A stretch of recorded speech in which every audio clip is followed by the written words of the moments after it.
Assalamualaikum warahmatullahi wabarakatuh. Perkenalkan, nama saya Rizky Dwi Ningsih dari kelas Sistem Informasi 4207 dengan NIM 120218447. Di sini saya akan menjelaskan tugas pertama dari Data Warehouse, yaitu Business Intelligence.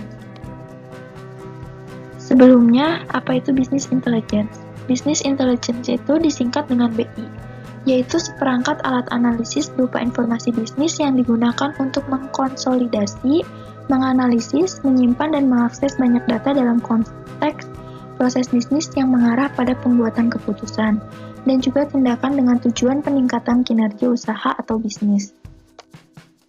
Di sini, Business Intelligence itu menjelaskan tentang suatu konsep dan metode bagaimana untuk meningkatkan kualitas pengambilan keputusan bisnis berdasarkan sistem yang berbasiskan data, yaitu koleksi data mentah dapat diubah menjadi informasi dengan cara dianalisa dan disusun berdasarkan hubungan antara data dengan mengetahui data apa yang ingin dikumpulkan dan di dalam konteks apa yang diinginkan.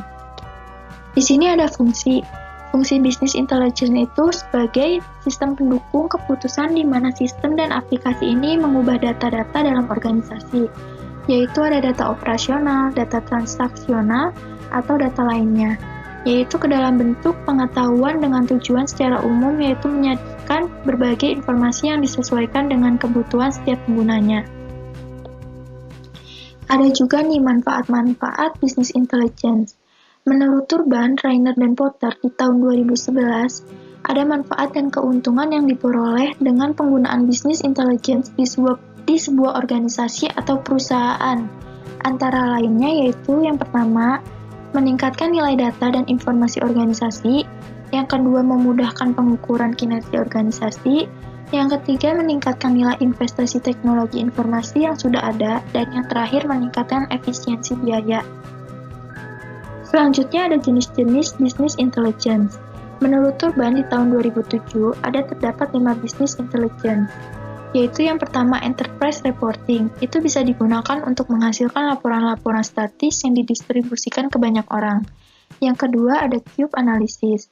Bisa digunakan juga untuk menyediakan analisis OLTP multidimensional yang ditunjukkan untuk manajer bisnis dalam lingkungan terbatas.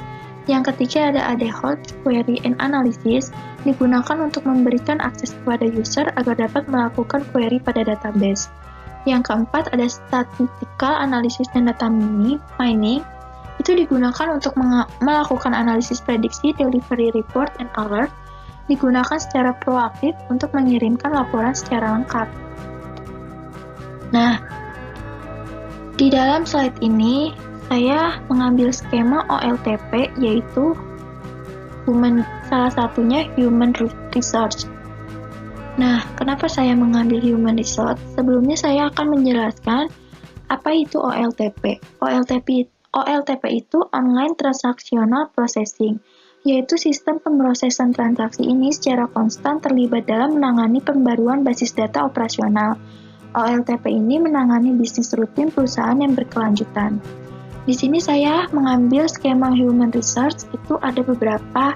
Dari skema Human Resource itu ada Employee Department History, ada Departemen, ada Employer, ada Shift, ada Job Candidate, dan Employee Pay History.